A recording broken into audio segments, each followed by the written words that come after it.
ဂီယာထိုးလိုက်တိုင်းခုံဆွာဖြစ်နေလို့ကျွန်တော်စစ်ကြည့်လိုက်တဲ့အခါဒါညာဘက်ချမ်းအင်ဂျင်မောင်းတိန်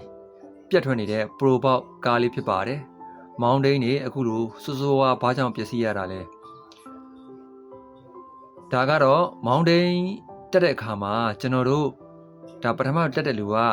ဒီမောင်းတိန်တက်တဲ့အခါမှာအပေါ်မှာတန်ပြားဖလန်းအချုပ်ကလေးတစ်ခုပါအောင်မယ်။ဒီကားလေးမှာပါမလာတဲ့အတွက်ဒါမောင်းတိန်အနှဲ့တွေကိုမထိန်နိုင်ပဲနောက်ဆုံးမောင်းတိန်ပျက်စီးရတာဖြစ်ပါတယ်။အခုလိုပုံစံမျိုး